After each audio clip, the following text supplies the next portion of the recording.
자, 오늘은 우리가 2024학년도 수능에 출제가 되었던 지문을 같이 한번 공부를 해볼 건데요. 쌤이 언제나 강조하는 것은 선생님의 설명을 듣기 전에 우리 친구들이 한 번쯤은 읽어보고 나름대로 분석해보고 내용 파악을 하고 나서 같이 설명을 들어야 도움이 된다라고 했었죠. 자, 우리 한번 같이 읽어봅시다.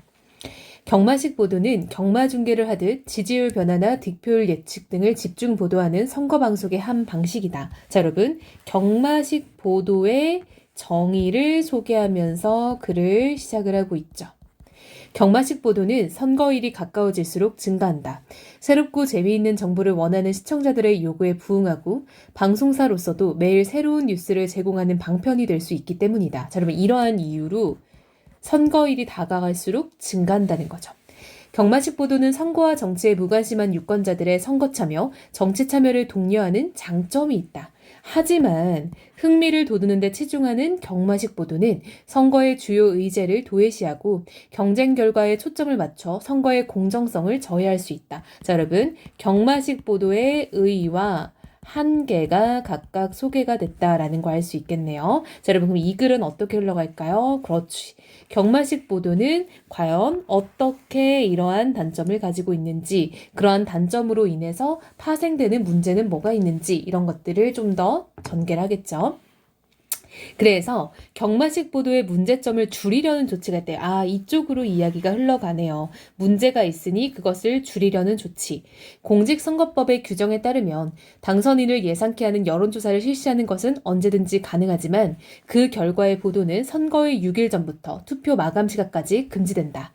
이러한 규정이 국민의 알 권리와 언론의 자유를 침해하는지에 대해 헌법재판소는 신뢰할 수 있는 여론조사 결과라 하더라도 선거일에 임박해 보도하면 선거에 영향을 끼칠 수 있다며 합헌 결정을 내렸다. 자, 여러분, 한마디로 지금 이 경마식 보도의 단점이 있어서, 문제점이 있어서 그것을 줄이려는 조치가 있는데 그 중에 하나가 바로 이 보도를 6일 전부터 투표 마감 시각까지 금지하는 거죠. 근데 이거에 대해서 국민의 알 권리와 언론의 자유라는 가치가 침해되는 거 아닌가라고 우리가 한번 다시 검토를 해봤는데 결국 헌법재판소에서는 합헌, 헌법에 합한, 이거는 이제 합치한다라는 뜻이에요. 그래서 어긋나지 않는다, 충분히 문제가 되지 않는다라고 얘기를 한 거죠.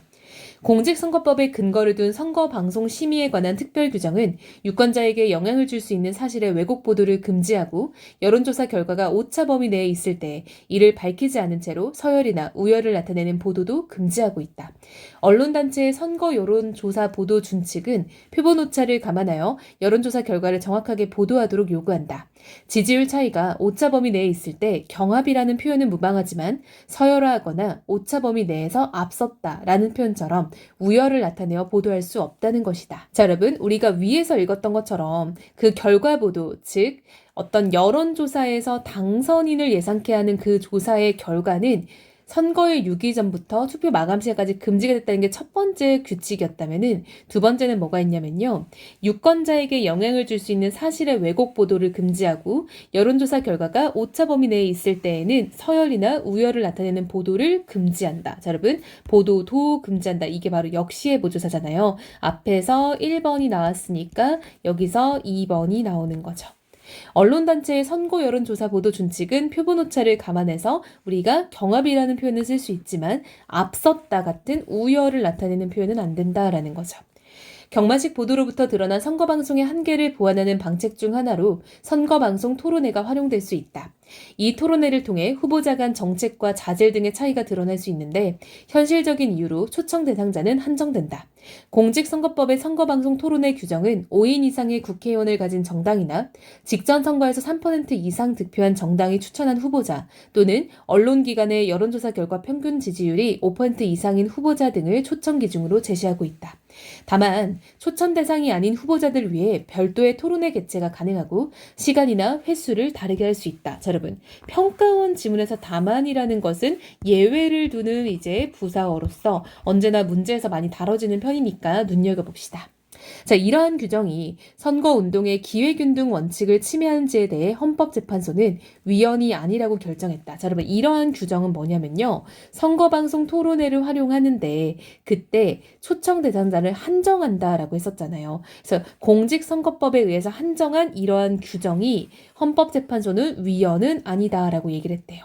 다수 의견은 방송 토론회의 효율적 운영을 고려할 때 초청 대상 후보자 수가 너무 많으면 제한된 시간 안에 심층적인 토론이 이루어지기 어렵고 유권자들도 관심이 큰 후보자들의 정책 및 자질을 직접 비교하기 어렵다는 점을 지적하며 이 규정은 합리적 제한이다. 한마디로 이거는 헌법에 문제가 없다라는 거죠.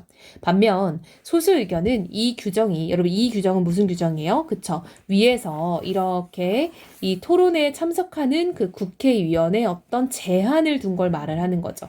이 부분이죠. 초청 대상자를 한정하는 것은 가장 효과적인 선거운동의 기회를 일부 후보자에게서 박탈하며 그쵸? 토론회에 참석하지 못한 사람에게는 이 기회가 박탈당하는 거죠. 유권자에게도 모든 후보자를 동시에 비교하지 못하게 하고 초청 대상 후보자 토론회에 참여한 후보자와 그렇지 못한 후보자를 차별적으로 인식하게 만든다고 지적하였다. 한마디로 토론회에 참여한 후보자는 좀 있어 보이고 그렇지 못한 경우에는 인기가 없는 이런 이제 후보자를 보일 수 있다는 거죠. 이 규정은 초청 대상자를 한정하는 규정이죠. 소수 정당이나 정치 신인 등에 대한 자의적이고 차별적인 침해라고 소수 의견에서는 얘기를 한대요. 한마디로 여러분 헌법재판소에서는 위헌이 아니라고 했지만 여전히 반대하는 의견이 있다라는 거네요. 자, 여러분 수능 지문이었고요. 내용이 정말 어렵지 않죠. 그렇죠? 우리 친구들도 충분히 천천히 읽으면서 정리할 수 있는 내용인 것 같습니다.